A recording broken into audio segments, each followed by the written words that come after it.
లేదు, నాన్నయ్య. అందుకోసం ఈ మొత్తం వంశమే జనక వంశ. ఎందుకంటే only father, no mother, no Janani.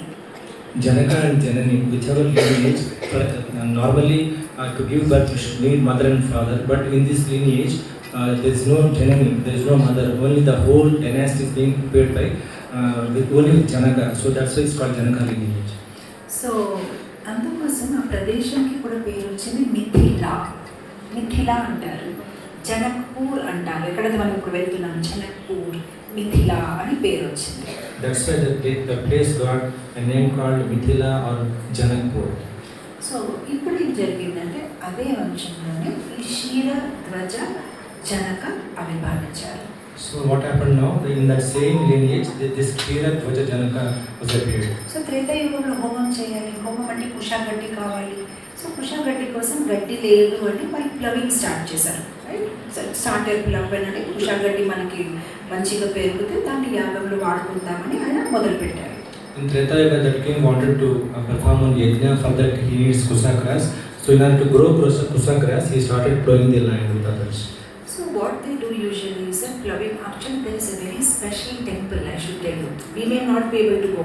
Whatever I am telling, don't feel bad about it. Array, we are not able to go and see it because Janakpur itself is a very big place. If you want to see that also, you have to stay there for 1 week.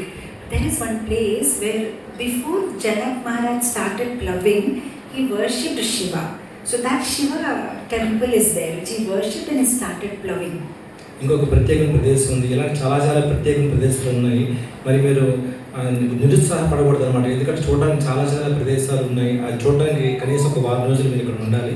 అయితే ఎక్కడైతే ఒక ప్రత్యేక ప్రదేశంలో మరి ఎప్పుడైతే జనక మహారాజు ఆయన ఆ యొక్క దున్నడాన్ని మొదలుపెట్టారో దానికన్నా ముందు శివుడిని ప్రార్థిస్తారు. ఆ యొక్క మందిరం కూడా అక్కడ ఉంది. See, just like in our life also, something nice means we will take blessings from the Lord, from the Vaishnavas, from elders, from seniors. So Vaishnava now, Dashama is the greatest Vaishnava. So if you see in the history, everywhere, everybody they take blessings of Lord Shiva and then they start because he's senior most Vaishnava. అయితే ఎప్పుడైనా మనం ఒక మంచి కార్యం చేసేటప్పుడు పెద్దవారి ఆశీర్వాదం కానీ, వైష్ణవుల ఆశీర్వాదం కానీ, ఆచార్యుల ఆశీర్వాదం కానీ తీసుకుంటూ ఉంటాము. మరి వైష్ణవుల అందరికన్నా ఉత్తముడు శివుడు కాబట్టి ఎప్పుడైనా ఏదైనా పని వారు ప్రారంభించినప్పుడు ఆ శివుని యొక్క ఆశీర్వాదం తీసుకునేవాడు. So then they started ploughing. So every time what is happening, the plough stops.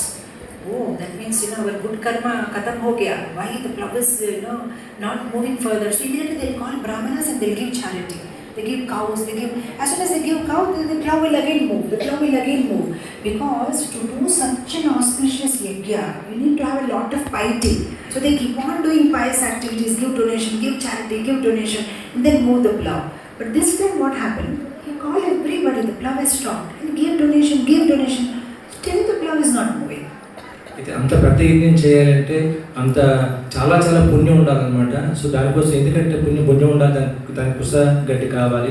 మరి ఆ దున్నుతున్నప్పుడు ప్రతిసారి ఆగలి ఆగిపోతూ ఉండేది. మళ్ళీ వీరందరూ వచ్చే పుణ్యకార్యాలు దానాలు చేసుకున్నప్పుడు మరి అదే కొంచెం ముందుకు వెళ్తూ ఉండేది. మళ్ళీ ఆగిపోతే మళ్ళీ అవతగా చేస్తూ ఉండేది. ఒక దగ్గర వచ్చేసరికి అది పూర్తిగా కలగా మానేస్తుంది అనమాట.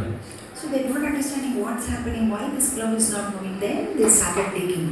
When they did, they found this golden box, and inside the golden box is Mother Sita, Sita Maharani ki jai.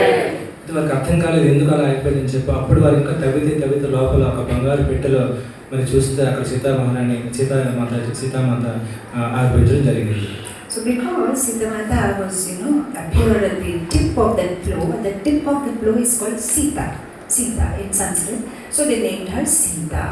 అయితే సీతామాత యొక్క నాగలి యొక్క కొన దగ్గర పుట్టారు కాబట్టి సంస్కృతంలో ఆ యొక్క కొనని సీత అంటారు కాబట్టి ఆవిడకి సీత అని నామకరణం చేశారు. So now Janak Maharaj became very happy. He didn't have children. He started taking care of Sita Mata, and Sita Mata was so beautiful, so nice. So one day something very special happened. Sita Mata was playing with a flower ball. Those days children played with some flower ball and all with her friends. And at that time, Janak Maharaj had one very beautiful Shiva Dhanush in his residential quarter. It was just for show because it was very heavy. Nobody can lift or do anything with it. It was a gift actually. Shiva gifted to Devatas gifted to Devavrata gifted it to Janak Maharaj. So it was lying in the residential quarters in a proper box, because to move that you need 5,000 soldiers, 25 elephants. It's very difficult to move that. So only for like seeing, okay, we have Shiva's blessings and all. But what happened when Sita Mata was playing with that flower ball? The flower ball got stuck under the dhanush. ఎప్పుడైతే ఆ విధంగా అమ్మాయి పెట్టిలో దొరికిందో ఆయన చాలా ఆనందపడిపోయాడు అనమాట. ఆనందపడిపోయి ఆ అమ్మాయిని పెంచుకోవడం మొదలుపెట్టారు. మరి ఆయన జీవితం చాలా ఆనందమయంగా ఆ యొక్క కూతురుతో సాగిపోయింది. ఒకరోజు ఒక ప్రత్యేకమైన విషయం జరిగిందనమాట. ఏంటంటే సీతామాత తన యొక్క స్నేహితురాలతో ఆడుకుంటూ ఉంది. ఒక పూల బంతితో ఆడుకుంటున్నప్పుడు ఆ పూల బంతి వెళ్ళి శివధనస్సు ఎక్కడైతే పెట్టారో శివధనస్సు పెట్టి కింద అది వెళ్ళిపోయింది అనమాట. ఆ శివధనస్సు ఎక్కడికి వచ్చిందంటే శివుడు దేవతలకి ఇచ్చినప్పుడు, దేవతలకు ఇచ్చినప్పుడు, దేవరతుడు జనకుడికి ఇచ్చినప్పుడు అక్కడ ఆ శివధనస్సు ఉంది. ఆ శివధనస్సుని కదిలించడానికి కనీసం ఒక 5,000 మంది సైనికులు కావాలి, 25 ఏనుగులు కావాలి. అంత బరువైన శివధనస్సు అది. ఆ యొక్క శివధనస్సు పెట్టిన పెట్టి కింద ఈ యొక్క పూల బంతి వెళ్ళిపోయింది. So then Janak Maharaj is just moving around and he saw that his daughter is walking towards the Shiva Dhanush and she just lifting it with one hand, taking out the ball and going away. అయితే ఎప్పుడైతే జనక మహారాజు అటువైపుకి వెళ్తున్నారు అనమాట, ఆ శివధనస్సు కింద పెట్టి కాదు శివధనస్సు పెట్టారు. ఆ శివధనస్సు కింద ఎప్పుడైతే ఈ యొక్క పూలబంతి వెళ్ళిపోయిందో ఆమె ఏమీ కాకుండా సునాయాసంగా ఆ యొక్క శివధనస్సుని పైకెత్తేసి కింద పూలబంతి తీసుకుని వెళ్ళిపోయింది. Then he got shocked that my daughter is having so much strength, because just to move it you need 5,000 soldiers, elephants, and how she's just moving it just like that. ఆయన వెంటనే నిర్ఘాంతపోతాడు అనమాట. ఏమిటి మా యొక్క అమ్మాయికి ఎంత శక్తి ఉందో, దాన్ని కలచడానికే 5,000 మంది సైనికులు కావాలి, 25 ఏనుగులు కావాలి, ఈవిడ ఎలా కదిలి చేసిందని చెప్పి అనుకుంటారు. Now he got worried, I have to get her married to the right person. Imagine, she just hugs her husband, is finished. ఆయన వెంటనే చాలా గాబరి పడతాడు అనమాట. ఎందుకంటే మరి ఈమెకి వరుణ్ణి బతకాలంటే ఎంతకన్నా పెద్ద బలవంతుడిని బతకాలి, ఎందుకంటే ఈమెను కౌలించుకుంటే ఆయన మరి పిండి అయిపోతాడని చెప్పి అనుకుంటాడు. So now, in those days the girls used to get married early.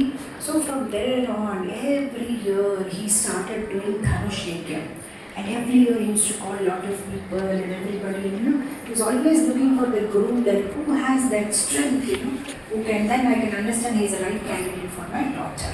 ఆ రోజుల్లో మరి అమ్మాయికి చిన్నప్పుడే పెళ్లి చేసేసేవారు కాబట్టి అప్పటి నుంచి ఆయన వరుణ్ణి బతకడం మొదలుపెట్టారు అనమాట. ప్రతి సంవత్సరం కూడా ఆయన ధనుష్ చేస్తూ అందరినీ పిలిచి మరి పరీక్షిస్తూ ఉండేవారు. ఎవరైతే ఆ ధనుస్సును ఎత్తుతారో ఆయనకి ఆ సీతామాతకి వివాహం చేద్దామని చెప్పి.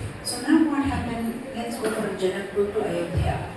Sita is around 7-8 years old, and by this time Lord Rama is 14 years old. ఇప్పుడు ఏమైంది? ఇప్పుడు మనం జనక్పూర్ నుంచి అయోధ్య పడదాం. ఇక్కడ సీతామాతకి 7 సంవత్సరాలు వచ్చినప్పుడు అయోధ్యలో రామచంద్ర భగవాన్కి ఆయనకి 14 సంవత్సరాలు వచ్చాయి. And here Lord Rama is beautiful prince, and then lot of things are happening in his life also.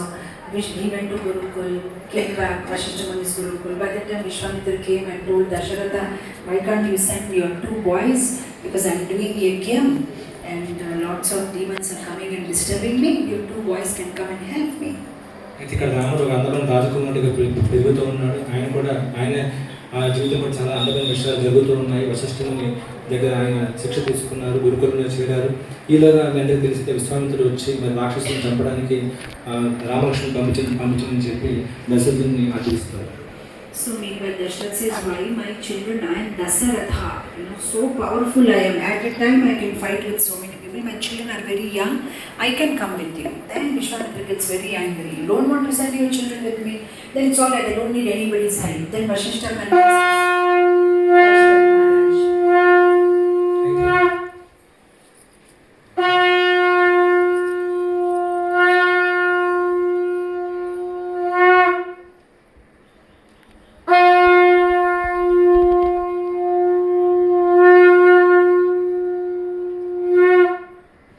Dasharath చెప్తారన్నమాట. దానికి చిన్నపిల్లలు ఎందుకంటే నేను మరి ఒకేసారి 10 మందితో యుద్ధం చేస్తాను, వారందరూ కూడా నిర్వీర్యం చేస్తాను కాబట్టి నేను వస్తానని మీకు అంటే లేదు నువ్వు నీ పిల్లలు పంపించని చెప్పి అనుకోవట్లేదు కాబట్టి ఎవరిని నువ్వు పంపించక్కర్లేదు అని చెప్పి ఆయన చెప్తారు. అప్పుడు వశిష్ఠుడు మరి కన్విన్స్ చేస్తారు.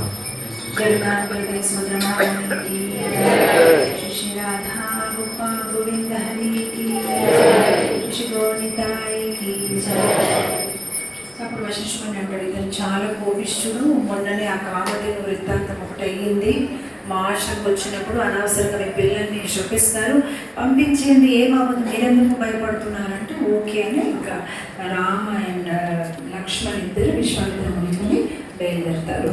Vasishtha Muni says that you be very careful with this Muni. He is very angry person, so he can curse your children. Recently, that Kamadhenu story happened, so be very careful. So better you send your sons with Vishwamitra. Then Dasharatha agrees and sends his sons with Vishwamitra. So we know the whole pastime. What happens after that? They kill Tadaka, and then they kill Subahu, and then they throw Maruchi 800 kilometers away, who were disturbing the Yajna. And we know that 800 kilometers away where Maruchi fell, that place is still there, it's called Mauritius.